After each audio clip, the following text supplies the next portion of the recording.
We are joined now by Stephen Cobb, the former general counsel to the Democratic Party of Virginia, as well as Ron Christie, former special assistant to George W. Bush and president of Christie Strategies. Ron, to you first. We haven't had the opportunity to catch up in a while. And first, I'm curious for your overall take on Trump and how far he's come. Well, good afternoon, Lori. I think he's traveled a far way. I think a lot of people thought a TV reality talk show host would never have a chance to be the next Republican nominee for the presidency, and yet he's doing well in early states and he's doing well across the board. But I think the tape that we just listened to about Mr. Trump and the foreign policy question asked by Hugh Hewitt, I thought that was entirely within bounds. If you want to be the next commander-in-chief, you ought to display a strong knowledge of foreign policy, and I thought that those names and those questions were within bounds. All right, Stephen, your thoughts. A lot of people are saying those were gotcha questions, and he rattled off those leaders' names. It was almost like a tongue twister. What do you think, and how do you think Trump responded to it? Well, I don't think there's any surprise that Donald Trump didn't know the answer to the questions. His campaign up to this point has been a lot of style and very little substance, and I think his response to those questions is indicative of that.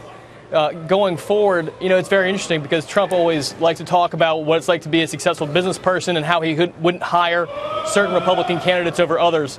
I don't know a single person who, when interviewing for a job, who would say, I don't know the answer, and then insult the person who asked the question. Let me move on to Hillary, because I'm approaching 3:30. It's going to get real rowdy on the floor. It's a tradition here before a three-day weekend. Okay, so let me get your take then on Hillary. She was on NBC News with Andrea Mitchell, responding to trying to give her excuse, explain why she used her own server. Do you think that she's finally going to be able to bury this issue, Stephen? Well, certainly that's the hope. Anytime that she's forced to go off message and not talk about her vision for the country, the vision for her presidency, and the policies that she wants to espouse further, it's a distraction. And so I know that has to be the goal of the campaign, and hopefully this does it. You can hear him getting wild. Ron, weigh in. Did she do herself any justice?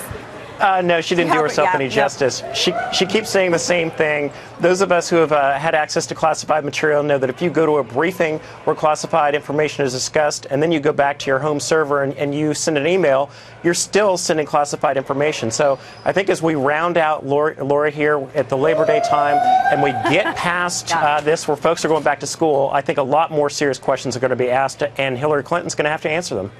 All right, guys. Thanks so much for your time.